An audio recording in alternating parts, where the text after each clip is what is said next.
Bonjour à toutes et à tous, bienvenue sur le podcast Dans la tête d'un cycliste où aujourd'hui avec Camille Pic, notre chroniqueuse santé, nous allons parler pistolet de massage versus électrostimulation. Bonjour Camille, bienvenue sur le podcast. Salut Arnaud. On va comparer aujourd'hui effectivement les appareils de récupération qui fleurissent sur les réseaux sociaux d'ailleurs, le pistolet de massage et l'électrostimulation. Alors entre marketing et réel bonus pour le sportif, nous avons tenté d'y voir un peu plus clair. Toi, la spécialiste santé, pour le podcast Dans la tête d'un cycliste, Camille, qu'est-ce que tu peux nous dire sur ces méthodes de récupération ? Alors, on va commencer par le pistolet de massage. Le pistolet de massage, il a été créé par une entreprise pionnière qui s'appelle le TerraGun, qu'on voit effectivement vraiment fleurir sur les réseaux sociaux.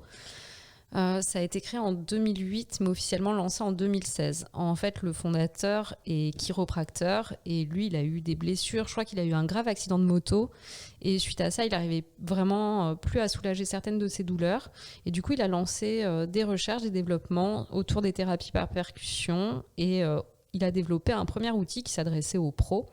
Et en fait, qui est devenu aujourd'hui cet énorme succès qu'on connaît sous le nom de TerraGun, mais qu'on retrouve chez plein d'autres fabricants sur le marché et plein d'autres marques qui proposent le même type d'engin. Et c'est lui qui est à l'initiative justement de ces appareils à percussion ? Tout à fait. En fait, il a lancé un marché, il a lancé un nouveau marché. Ouais, et très mal breveté, je pense. c'est un autre sujet, mais alors... Moi, la première question que j'aurais envie de te poser, Camille, c'est à qui est destiné en fait ce pistolet de massage ? Est-ce que le grand public peut l'utiliser uniquement le milieu professionnel ? Qui va utiliser réellement ce pistolet ? Alors, tu as différents types d'appareils. Tu as des appareils professionnels qui s'adressent en effet plutôt aux kinés, aux physical therapists, aux chiropracteurs, etc. Donc, les appareils professionnels sont en général un peu plus puissants avec des autonomies très élevées. Chez TerraGun, notamment, j'ai découvert en préparant l'épisode qu'il y a une TerraGun Academy. Et c'est un peu une sorte de Starac des pistolets de massage, je pense, mais tu peux suivre un certain nombre de cours qui te permettent en fait d'utiliser l'appareil suivant les différentes pathologies que tu vas rencontrer en tant que professionnel. Est-ce qu'ils ont toujours le lead sur vraiment les innovations ? Puisque TerraGun, c'est quand même eux qui ont apporté cette manière de soigner, de se masser quelque part avec la percussion, mais est-ce qu'ils ont toujours un temps d'avance sur la concurrence ? Aujourd'hui, en tout cas, en termes de développement produit, j'ai envie de te dire que oui, parce que j'ai regardé, et là où beaucoup de grandes marques comme Compex, par exemple, ont un produit, TerraGun en a une dizaine. Et tu as vraiment le TerraGun professionnel pour les kinés qui est donc monstrueux versus le TerraGun de poche que tu peux emmener partout avec toi. Donc, ils développent en tout cas une offre produit qui est super puissante. Et en gros, aujourd'hui, mon impression, c'est que ça va se jouer un peu donc, sur plusieurs critères, mais notamment la vitesse de percussion et la profondeur des percussions. Donc, c'est un peu comme les rasoirs, tu sais, pour les mecs. C'est genre, il y avait le rasoir une lame, et puis maintenant, il y a le rasoir 5 lames, et puis on se dit, jusqu'où ils vont aller. Et j'ai l'impression qu'on est un peu sur ce marketing, toujours de la surperformance, où plus on va percuter fort et longtemps, mieux ça va être. Donc aujourd'hui, je pense, mais j'ai pas les chiffres marchés, mais je pense que TerraGun reste quand même vraiment leader et sur l'innovation et sur les ventes de ce type de produit. Alors c'est vrai que tu parlais de la thérapie par percussion, tu parlais aussi de marketing. C'est vrai que moi, j'ai testé, ça m'interpelle un peu et tu vois, ça me fait un peu penser à l'automédication. C'est-à-dire qu'effectivement, tu l'as dit, il y a des pistolets qui sont pour les professionnels et puis d'autres pistolets qui sont pour nous en fait. Voilà, les personnes qui ne sont pas kinés, qui font du sport, qui veulent ou qui sont victimes du marketing, mais en tout cas qui veulent se masser. Et voilà, je me dis juste attention à l'automédication parce que c'est quand même de la percussion. Ça n'a pas pour objectif de remplacer le traitement fait par un kiné. Moi, à titre perso, j'ai testé déjà un pistolet et à la fin, en fait, j'ai testé quelques minutes et je me suis dit, mais en fait, comment est-ce qu'on l'utilise ? Est-ce que j'en suis bien, moi, la cible en tant que sportif et cycliste ? Parce que je ne savais pas trop, tu vois, comment l'utiliser. Est-ce que la puissance de la percussion, est-ce que j'appuyais assez, pas assez ? Voilà, donc je me suis dit, est-ce que c'est plus du marketing qu'un vrai soin que tu peux t'offrir ? Alors, pour le fonctionnement en général des pistolets de percussion, en fait, tu as aujourd'hui des apps qui se connectent en Bluetooth avec le pistolet. L'app, elle va te permettre plusieurs choses. Elle va te permettre de choisir, et là, c'est vraiment pour les particuliers comme toi et moi. Donc, tu vas choisir si c'est un programme pré-entraînement, post-entraînement, la zone du corps à traiter ou le sport pratiqué. Est-ce que tu es plutôt cycliste, nageur ou crossfitter, mettons. Et ensuite, il va te donner, en fait, à l'aide de petites vidéos et de petits schémas, le sens de circulation dans lequel tu dois appliquer la percussion. Et il va aussi te dire si tu appuies suffisamment fort ou pas assez. Ok. Donc il y a quand même, c'est quand même guidé. C'est un peu encadré. Ouais, c'est encadré. Ça devient, c'est un petit peu encadré. Il ne faut pas juste prendre le pistolet et s'amuser à se le passer dessus. Mais un peu comme la plupart des appareils, on y reviendra après, mais les rouleaux de trigger point, les rouleaux d'automassage, c'est exactement la même chose. Il ne faut pas faire n'importe quoi avec non plus. Donc ce que tu veux dire, c'est que comme pour l'électrostimulation, les pistolets ont des programmes en fonction de ce que tu veux faire, de la récup plus ou moins intensive. Exactement. Après, je vais être honnête, moi ce que je pense principalement, et j'ai un TerraGun, j'en ai acheté un, je suis un pigeon, mais je pense que beaucoup des appareils de récup, des boissons de récup, etc., c'est souvent marketing, il y a sans doute un effet placebo. Les vrais trucs pour bien récupérer, on se le dit dans cet épisode, c'est bien dormir et bien manger. Le reste, c'est vraiment nice to have. C'est genre vraiment chouette. Moi, j'aime bien jouer avec le TerraGun. Je trouve que c'est marrant, c'est facile et rapide à utiliser. Et je trouve que moi, les muscles sont plus détendus. Et du tu coup, ressens une vraie différence. Je ressens un effet bien-être. Est-ce que cet effet bien-être est véritable ou est-ce que c'est moi qui trouve ça sympa et ça fait une petite logique de prendre soin de soi, qui est par contre hyper importante. Après, je pense qu'en effet, tu fais une séance de TerraGun chez toi avec ton pistolet versus tu vas chez un professionnel qui va vraiment te faire le pistolet avec la bonne profondeur, la bonne intensité. C'est deux expériences complètement différentes. Et alors, qu'est-ce que ça améliore justement ? Donc, on va dire que tu as la bonne technique, tu as le bon pistolet. Qu'est-ce que ça améliore réellement ? Le fait d'utiliser un pistolet de massage à percussion? Alors, selon les recherches qui figurent sur Internet, une source toujours sûre, mais pour la plupart des études que j'ai pu lire, ça améliorerait les performances sportives, mais aussi la qualité du sommeil, ça aiderait à la mobilité et ça permettrait de diminuer le stress. Moi, en pratique, je trouve que c'est quand même un outil merveilleux entre les grosses séances pour... Justement, quand on a les jambes, vraiment les muscles des jambes vraiment très très durs, genre après des gros fractionnés ou des grosses sorties en montagne, je trouve que vraiment si on doit se réentraîner, ça fait vachement de bien pour détendre les muscles et apaiser les douleurs. Après, encore une fois, moi je trouve que vraiment le bien-être sur le pistolet, c'est dénouer les muscles, atténuer les douleurs. Il paraîtrait que ça améliorerait la circulation sanguine, donc moi je suis toujours pour ça.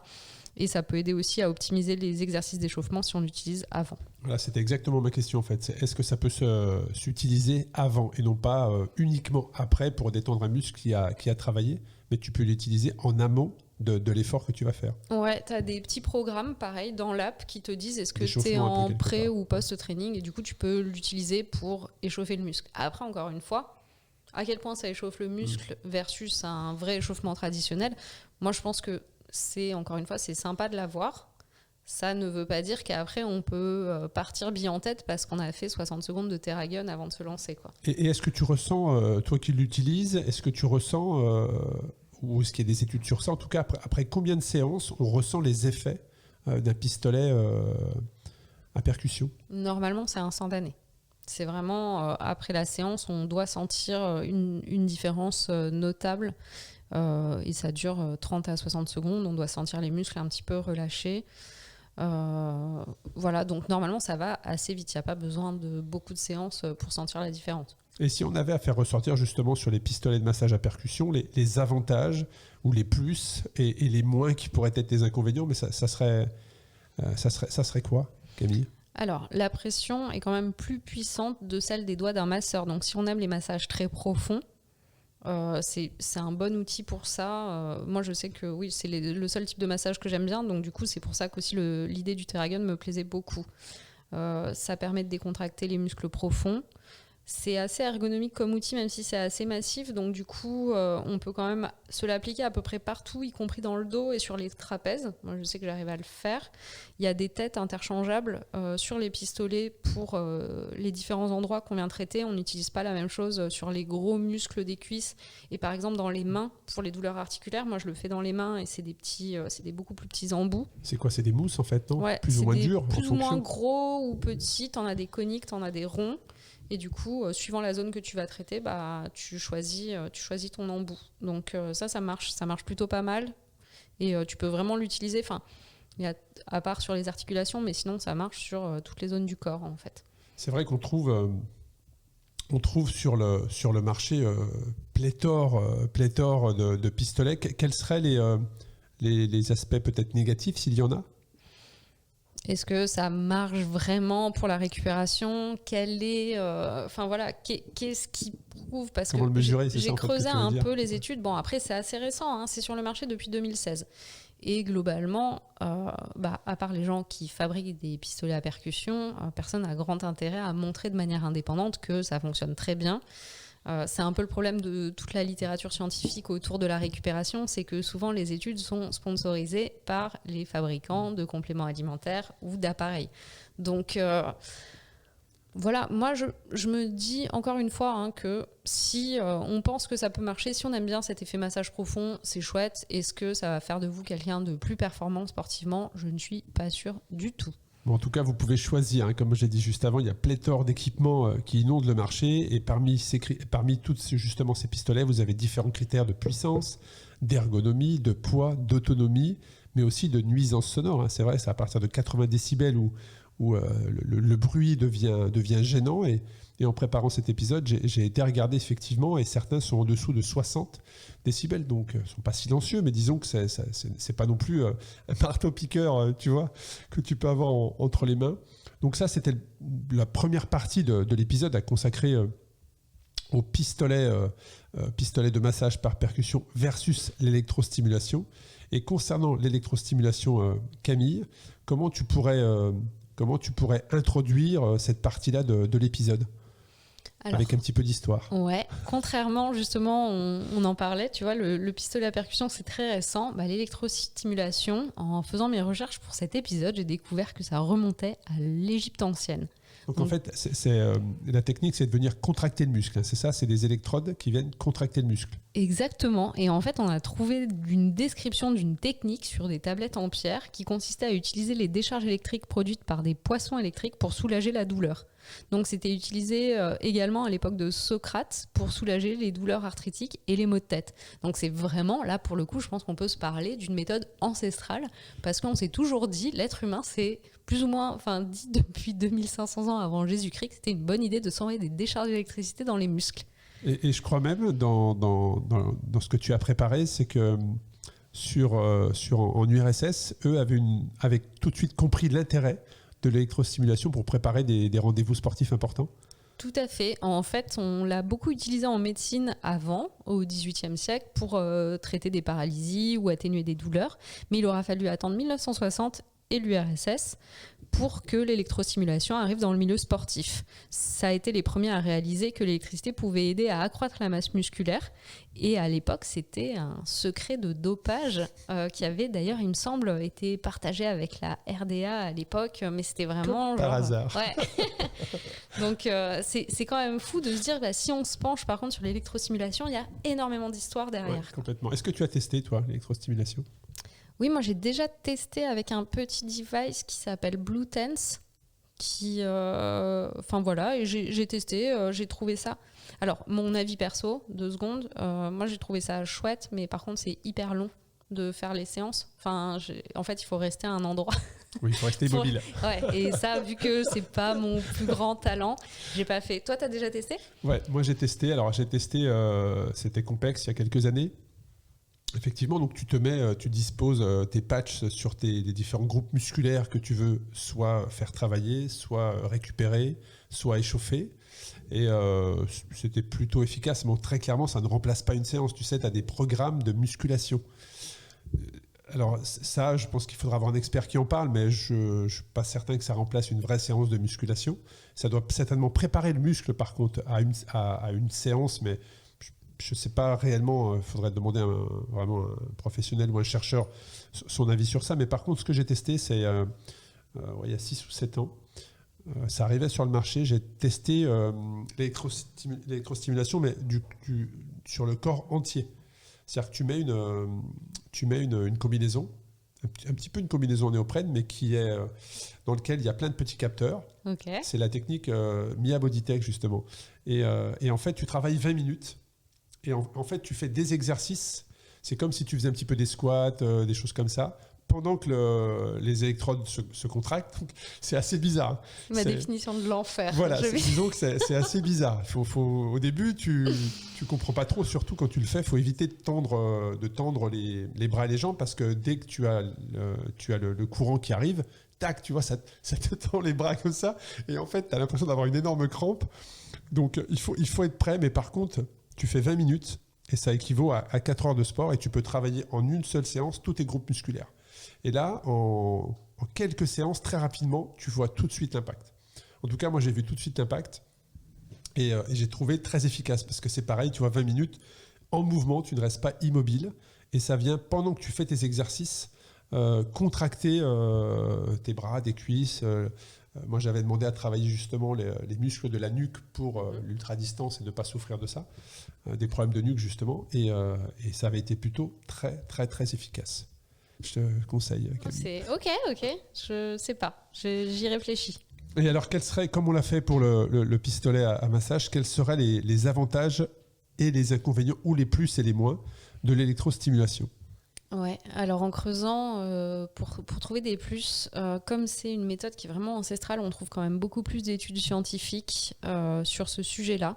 Notamment, tu vois, sur la fonte musculaire, c'est vrai qu'il est prouvé pour les gens qui ne font plus du tout d'activité que l'électrostimulation, ça aide le muscle à se reconstruire. En revanche, après, pour des personnes qui sont déjà sportives et qui sont sur une croissance musculaire normale, ça, j'ai pas trouvé spécialement d'infos sur le sujet. Juste un point de vigilance sur la plupart des études que vous pouvez retrouver, il y en a notamment beaucoup qui sont publiées sur le site de Compex. Les études sont très souvent menées sur des groupes de sportifs professionnels et en général c'est des tout petits échantillons. Donc, est-ce que c'est représentatif ? Ouais.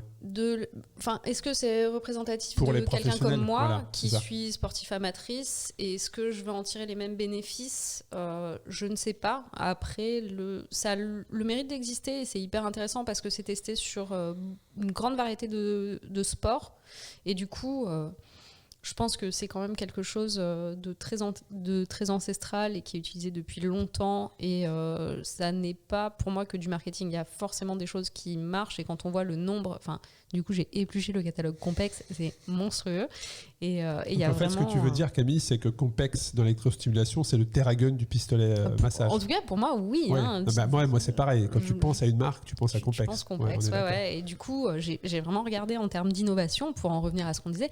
Déjà, ils ont une variété de catalogues qui est incroyable par rapport à la concurrence, et en termes d'innovation, notamment j'ai découvert que maintenant ils avaient un mode qui laisse l'appareil décider du type de stimulation que ton muscle va recevoir, donc vraiment qui analyserait en fait... Le patch, c'est même plus un patch que tu poses, c'est quelque chose avec une intelligence quelque part, une détection. Il y a un mode sur les tout derniers appareils qui te permet de faire ça, donc c'est super intéressant, parce que ça doit être en fonction du flux sanguin, ou alors de comment ton muscle est gorgé de sang, savoir s'il a travaillé ou pas. C'est super intéressant, ça, par contre. Ouais. Si quelqu'un de chez Compex peut nous dire dans les commentaires comment ça marche, on serait très, très curieux de savoir. En termes d'innovation, c'est super intéressant. Ouais. Et quels seraient si tu en as fini avec les éléments qui seraient les plus, quels seraient les moins ? Toi qui es impatiente. Moi, je trouve ça long, hein, et c'est vrai que ma petite sœur s'est acheté un Compex cet été, et je la voyais faire, et j'étais là, mais... Oh là là. Donc voilà, après je comprends, il faut sûrement faire autre chose en même temps, genre lire un livre ou regarder la télé. Est-ce qu'on peut faire un peu de méditation, peut-être ? Ça dépend de l'intensité. Ça dépend de l'intensité. C'est chelou cette méditation. Mais mais sûrement qu'il faut le faire en faisant autre chose. Moi, je le trouve pas non plus dans les points négatifs, mais encore une fois, c'est que du perso, mais je trouve pas la sensation hyper agréable. le fait de sentir les muscles se contracter ça picote, tout seul, ça picote quand même pas mal. Je pense que c'est une question d'habitude. Il y a des gens qui trouvent que le TheraGain, ça fait ultra mal. Et ça peut être aussi un point négatif de ce côté-là, mais c'est vrai que le côté décharge électrique dans les jambes... Ouais, il faut une certaine sensibilité. Hein. C'est vrai que les premières fois, en plus tout dépend si tu as oublié de mettre le mode automatique ou pas, et c'est toi qui mets le curseur. Il y a des fois tu vas un peu trop loin et tu sens les décharges. Ouais. Je peux comprendre. Ouais. Je peux comprendre. Et il y a d'autres, il existe d'autres possibilités pour récupérer notamment, masser son muscle. Ouais, tout à fait. Donc on en parlait tout à l'heure, hein, mais l'automassage avec un rouleau qu'on appelle aussi trigger point thérapie. En fait, les trigger points, on les appelle les points gâchettes dans notre belle langue de Molière. Et c'est les points de douleur, les contractions et les nœuds qu'on a dans le muscle. Donc c'est au sein des fibres musculaires. Je pense que si vous faites du vélo, vous en avez forcément toujours eu, en particulier après un gros fractio, une grosse journée en montagne.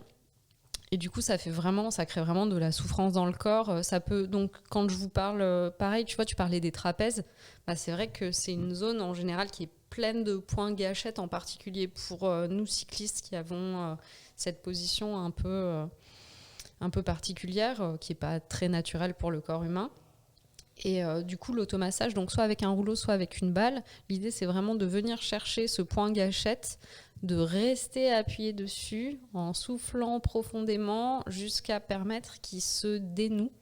Donc on peut sentir des fois un petit effet comme si la fibre musculaire un peu cassait. Et en fait, après, il y a un sentiment quand même de bien-être immédiat après ça. Moi, je trouve que c'est une bonne alternative au pistolet percussif parce que ça se fonde quand même un peu sur le même point de taper un peu dans le muscle pour détendre. Ouais, et je trouve que cette technique d'automassage, que ce soit le rouleau ou la balle, là, tu dois vraiment être presque concentré ou être vraiment à l'écoute de ton corps. Hein. Moi, j'ai utilisé la balle pour un énorme mal de dos il y a quelques mois et ces fameux points gâchettes, comme tu dis, quand tu passes dessus, il n'y a plus de doute en fait. Tu sais que c'est un point sensible et quand tu commences avec cette balle à vraiment faire les mouvements, et franchement, tu dénoues les nœuds et tu vois, c'est plutôt une technique douce, on va dire, qui est vraiment, faut vraiment presque se concentrer, passer le rouleau ou la balle à différents endroits du corps et tout de suite, tu vas sentir que c'est un point dur. Et là, ça te permet de travailler. Moi, j'apprécie beaucoup cette méthode. Ouais. Alors, il y en a d'autres également. Oui, il y a aussi... donc, il y a énormément de croyances et de travail qui sont faits autour des technologies de compression. La technologie la plus aboutie aujourd'hui étant les bots.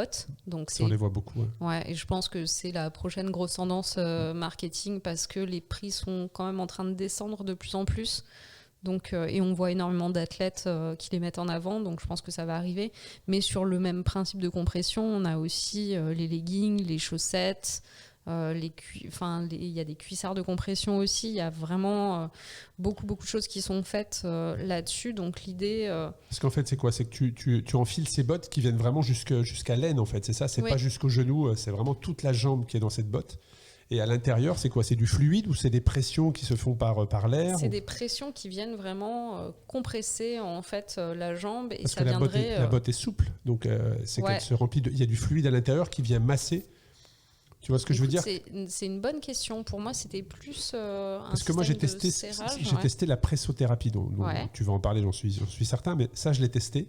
Et en fait, c'est venir drainer. En fait, c'est des pressions pas forcément très fortes, hein, que tu fais des pieds jusqu'à l'aine, justement, pour remonter et drainer les fluides. Et je me posais la question sur cette technologie de compression avec des bottes, si c'était un fluide qui venait presser, si c'était un mécanisme. Voilà, je m'interrogeais sur ça. On va creuser. Ouais, c'est vraiment à creuser parce que je sais que sur de la technologie de compression pure et dure, l'idée c'est vraiment d'aider la circulation sanguine, exactement comme tu mets des bas de compression quand tu fais un vol long courrier, et avec plus ou moins de compression pour vraiment aider stimuler le retour veineux en fait. De ce que tu me dis de la pressothérapie, ça doit aussi beaucoup aider tout ce qui est circulation lymphatique. Oui, c'est ça, exactement. Donc du coup, ça doit être... Dans ce cas-là où j'ai pratiqué ça, parce qu'en fait, très clairement, j'étais en surentraînement et je ne comprenais pas ce qui se passait. Et mon kiné, il avait beau me masser, tu vois, je ne retrouvais pas mes jambes de feu. Et il m'a dit la dernière solution, c'est effectivement faire ce drainage lymphatique pour enlever tous les déchets quelque part. Ouais.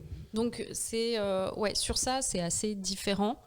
dans le sens où en fait la compression va juste venir stimuler le retour veineux et du coup te permet d'avoir une meilleure circulation. En revanche, ça n'a pas d'impact sur la circulation de la lymphe. Pour venir vraiment bouger la lymphe, il faut faire soit de la pressothérapie. Pour les femmes, tu as une méthode qui s'appelle aussi la méthode Renata, qui est très très... Enfin, c'est une méthode de massage brésilienne qu'on retrouve pas forcément dans le sport, mais qu'on retrouve beaucoup dans l'esthétique, parce que c'est une méthode qui vient justement faire circuler toute la lymphe et qui vient pas mal remettre en circulation tout ce qui traîne. En gros, la lymphe, pour vous expliquer, c'est une sorte de liquide blanc qui est un petit peu sous la peau et qui va venir charrier un peu tous les déchets du corps et qui vient aussi protéger tous nos organes en fait. Donc la lymphe, c'est hyper important. C'est ce qui sort en premier en général quand on se blesse, quand on n'a pas encore, voilà. Et c'est ce qui permet, c'est plein de petits globules blancs qui permettent d'être les petits messagers de notre immunité. Et c'est vrai que la lymphe, c'est un peu quelque chose qu'on ne traite pas beaucoup. On s'intéresse beaucoup au sang, mais très peu à la lymphe, alors qu'avant en naturopathie, l'état de la lymphe, c'était quelque chose qui était vraiment regardé. Et du coup, quand tu dis quand c'était vraiment regardé, comment tu peux tester la... En fait, ils ouvraient, ils regardaient la qualité. Est-ce qu'elle était genre claire? Est-ce qu'elle était foncée? Est-ce qu'elle était chargée? Est-ce qu'elle était plutôt blanche, plutôt jaune, etc. On regardait donc ce qu'on appelait les humeurs à l'époque, quand on n'était pas du tout un projet dans cette vie, nous. Mais c'est vrai que il y avait l'importance de la lymphe. Et aujourd'hui, toutes ces méthodes-là de drainage lymphatique, si vous avez l'occasion, même si vous vous sentez un peu ballonné, coincé, etc. Enfin, moi, j'en fais régulièrement des drainages lymphatiques. C'est bluffant. L'effet, pour le coup, qu'on voit, t'arrives, et tu peux regarder. Sur Instagram, il y a plein de vidéos. C'est un plaisir personnel, mais de regarder un peu des drainages lymphatiques. Et en général, les masseuses prennent en photo une une jambe qui a été faite versus une jambe qui n'a pas été faite. Les jambes n'ont pas le même volume. Même un ventre avant et après un drainage lymphatique, il n'a pas du tout le même volume. Encore une fois, c'est un truc qui est assez profond et qui met beaucoup de choses en circulation. Donc, il faut bien prévoir de beaucoup se reposer, de beaucoup boire après, parce que ça vient vraiment bouger plein de choses. Ouais. Mais par contre, c'est hyper bien. Pour moi, ça, c'est pas le thème d'aujourd'hui, mais c'est vraiment super bien. Très intéressant. Et parle-nous de... Excusez-moi. Parle-nous de ton expérience que tu as fait à Paris. Body Float Paris. Ouais, j'ai été tester les caissons de flottaison. C'est un truc que j'avais... Ça me fait penser à Stranger Things. Mais c'est exactement comme dans Stranger Things. Et c'était d'ailleurs un peu le but. Non, mais... Donc c'est des caissons remplis de sel en fait. Exactement. C'est ça, pour que tu flottes. Des sels d'Epsom. Donc, qu'on n'utilise pas beaucoup en France, mais beaucoup utilisé aux États-Unis dans la récup où tu te fais des bains de sel d'Epsom. Et là, en fait, donc ils ont des grands caissons de flottaison. Alors, si vous êtes claustro, il n'y a vraiment aucun souci parce que c'est super haut. Je pense qu'il y a 2-3 mètres sous plafond. Il y a un petit peu d'eau au fond.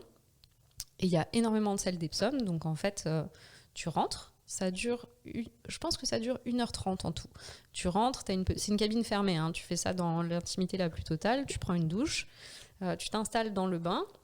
Et l'idée, c'est qu'après, tu as une ambiance un peu son et lumière pendant 10-15 minutes pour t'aider à te détendre. Et ensuite, tu as à peu près 3/4 d'heure plongé dans le noir, dans l'eau, et où tu flottes. Est-ce que tu vois mon regard déjà? Je sens que tu es en train de me juger. 3/4 d'heure dans l'eau. Dans le noir, ouais. Surtout dans le noir, dans l'eau. Waouh. Et la promesse, c'est que en 1 heure, en fait, ça correspond à si tu arrives à te relaxer pendant cette heure-là, ça correspond quasiment à une nuit de sommeil. Une nuit de sommeil, ouais. Donc, et que c'est vraiment hyper bon pour la gestion du stress. Est-ce que tu réussis, puisque tu l'as fait, tu peux nous parler de ton expérience, mais est-ce que tu réussis à vraiment te délasser, en fait, te relâcher? Il faut peut-être plusieurs séances pour un peu te sentir un peu plus à l'aise, parce que tu es dans l'eau, dans le noir, tu flottes. Le but, c'est de te détendre. Ouais, après, en fait, alors ça marche peut-être sur des gens qui ont une meilleure capacité à se détendre, que moi, je possède pas forcément. Après, je l'ai fait avec un de mes amis, parce que je lui avais dit, ça a l'air marrant, veux-tu faire cette excellente idée avec moi? Et il a gentiment joué le jeu. Et l'un et l'autre, on avait le même ressenti à la fin, c'est que ça détend. Là-dessus, c'est très sympa, parce que déjà, t'es pendant dans 1 heure dans l'eau sans son téléphone portable et sans lumière. Donc forcément, c'est extrêmement relaxant. Et par contre, après, le vrai effet, genre, est-ce que je me suis sentie vraiment beaucoup plus reposée ? Pas vraiment. Non. Est-ce que j'ai testé pour l'expérience ? Après, je le referai pas forcément. Moi, je trouve ça plus utile, en tout cas pour moi, de me faire manipuler par un masseur ou une masseuse, et où vraiment là je sors avec un sentiment de délassement qui est intense. Après, je me dis que pour les gens qui n'aiment pas se faire manipuler, ça peut être une solution relaxer, ou un truc à tester. Et quoi qu'il arrive, la séance d'essai était pas hyper chère, je crois que c'était 35 €, quelque chose comme ça. Après, ça devient très cher, donc d'autant plus j'y retournerai pas. Mais par contre, c'était quand même assez rigolo comme expérience. J'avais toujours voulu le faire, donc j'ai essayé. Vous pouvez tester, c'est marrant. Intéressant. Et puis on a parlé de l'eau, on peut aussi parler du froid, parce qu'il y a la cryothérapie, que je pense beaucoup de personnes qui nous écoutent, beaucoup d'auditeurs connaissent, ou en tout cas ont déjà vu ou entendu parler. C'est l'application du froid, c'est bien ça ? Ouais, c'est exactement ça. C'est traité par le froid pour créer en fait dans le corps un phénomène de vasoconstriction. Donc on vient réduire le calibre des vaisseaux, et ça a pour effet d'atténuer les hématomes et les douleurs. À savoir qu'il y a de plus en plus d'études qui montrent que, parce qu'on on utilise énormément la cryo. Moi, j'ai été à l'INSEP, je pense que toi aussi, il y a genre un cycle de bain froid à faire c'est horrible. Ça fait hyper mal. Et aux États-Unis, on le voit pour tous les joueurs de football américain qui sont dans ces grosses bassines de glace, etc. Et au final, on se penche quand même beaucoup dessus en ce moment. La littérature scientifique montre que si sur le coup, juste après l'entraînement, il y aurait un effet bien-être immédiat, à terme, sur la reconstruction musculaire, ça pourrait ne pas être si bien que ça. En fait, ce serait encore tellement traumatisant pour le corps que finalement, ça aiderait pas le muscle à bien se régénérer. Donc, on va en gros réduire l'inflation à l'instant T où elle est le plus élevée. Mais du coup, en réduisant cette inflation, on ne permet pas au mécanisme naturel du corps de se mettre en place. Ouais. Donc, la cryo... Parce que c'est vrai qu'en fait, le concept, c'est comme tu l'as dit, ça vient réduire les vaisseaux. Et une fois que tu enlèves, ou tu sors du froid, les vaisseaux redeviennent d'une taille normale. Et c'est là que le flux sanguin s'accélère et que le corps humain joue son rôle, vient réparer les blessures. Et d'ailleurs, dans les sports collectifs et de contact, on voit souvent effectivement cette fameuse bombe froide qui est positionnée sur la blessure ou sur un coup. On appelle ça peut être l'éponge magique, la fameuse. Tu passes ça et le joueur se relève et se remet à courir. Mais en tout cas, c'est une vraie technique. Il existe maintenant des concepts, des cabines où tu viens te positionner pendant plusieurs minutes. Je ne sais même pas d'ailleurs combien de temps ça peut durer de rester à moins 40. J'ai vraiment tout essayé. J'ai essayé une fois. À combien c'est d'ailleurs la température ? C'est vachement froid, je crois que c'est... Moins 40, moins 50 peut-être. Non, mais je crois que c'est plus que ça, je crois que c'est genre moins 180, c'est un truc... Mais après, ça dure vraiment pas très longtemps, je crois que ça dure 60 secondes en tout, et au final, ça fait... je pense que par rapport à ce que tu as vécu dans le Grand Nord, ça n'a rien à voir. Mais toute une journée, c'est... Mais je pense qu'entre le vrai froid et ce froid qui est dans une cabine, c'est très encadré. Et puis t'as pas, globalement, t'as la tête qui est sortie. Il me semble que t'as des gants sur les mains. T'as quand même les extrémités qui sont couvertes, etc. Donc j'avais pas trouvé ça affreux, et pourtant je déteste le froid. Mais par contre, après, en termes d'effet, tu sens. Moi, j'ai rien senti du tout. J'ai trouvé ça sympa, j'ai trouvé ça rigolo aussi, ça délasse un petit peu. Mais encore une fois, comme tous ces trucs que tu fais pour toi, et je pense qu'il y a un effet placebo, oui, tu te sens très bien. Après, est-ce que moi, demain, je le mettrai systématiquement en récupération de toutes mes séances parce que j'ai vécu un effet incroyable ?